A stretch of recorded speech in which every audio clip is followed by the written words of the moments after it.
Yo, what is up guys, and welcome back to Comicreview47. In this video, we'll talk about Red Robin and people who have donned this persona. Believe it or not, there have actually been 3 people to become Red Robin before Tim Drake, so with that in mind, let's continue. Red Robin first appeared in Kingdom Come number 2 back in 1996. For those of you who don't know, Kingdom Come is an alternate storyline in the DC universe in which superheroes are reimagined as being older. In this story arc, it was actually Dick Grayson who was the first Red Robin and was no longer with Batman since he became his own hero. There isn't much else to say about this version except that he later retired and he was middle-aged. The next person is Jason Todd. He puts on the suit in Countdown to Final Crisis number 14 in 2007. Batman wanted Jason Todd to be prepared for what was to happen. One important thing to note is that this is an alternate universe, or to be more specific, Earth 51, so this isn't canon. Although in the main continuity, Jason Todd has briefly been Red Robin as well. Now, this version was short-lived since it was during the Countdown series. Jason fought with Batman and Batman was actually killed. As a result, Jason was devastated and actually kills an alternate version of Joker. After all this craziness happened, he went back to normal, or at least according to this timeline, and continued to fight crime. The third incarnation of Red Robin was Ulysses Armstrong. He made his first appearance in Robin Volume 4, number 177.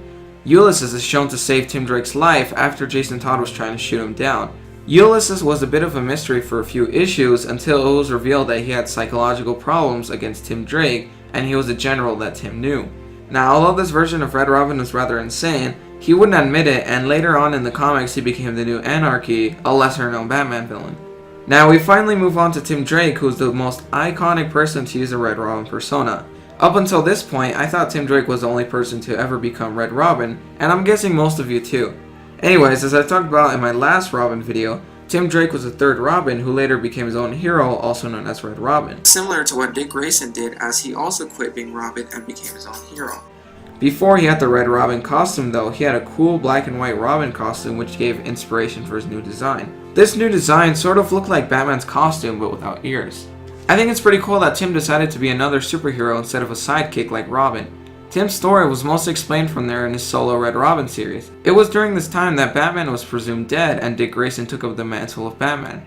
He's actually trying to figure out whether Batman is dead or not, in which he's pretty convinced that Bruce is in fact alive. Anyways, after days of investigation, he says to himself that he will do whatever it takes to find Bruce.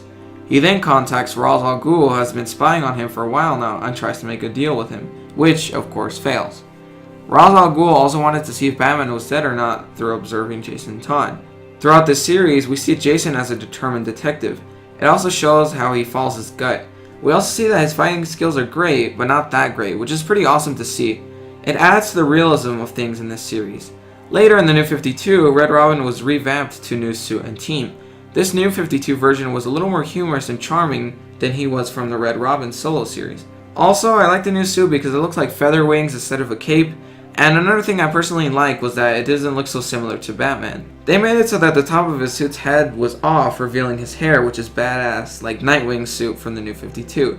He was changed yet again in DC Rebirth, specifically in Detective Comics. In this version, he's back to his Robin costume, which I personally am not a fan of. The only difference that I was able to find was that his logo has 2 R's instead of 1, which is an abbreviation for Red Robin. In Detective Comics issue 940, Red Robin was presumed dead since he has been shot by futuristic drones made by the military. The reason why he died and not anyone else was because he purposely set the drones to attack him so that he could make a sacrifice to save the others.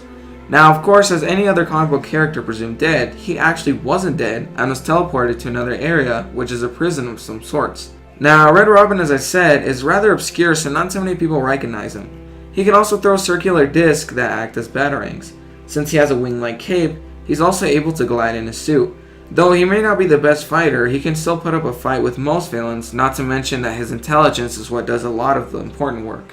If you would really like to know more about Red Robin, aka Tim Drake, be sure to read his solo series titled Robin, the New 52 Teen Titans series, and finally Detective Comics Rebirth, specifically the first few issues of the series. In other media, he hasn't had any animated or live-action appearances except for the recent Batman Unlimited series. What do you guys think of Red Robin? Is he your favorite incarnation of the Bat family? Let me know what you guys think in the comments, and if you have any questions, feel free to ask. Thanks for watching, guys. Be sure to leave a like and subscribe, and I'll see you guys next time.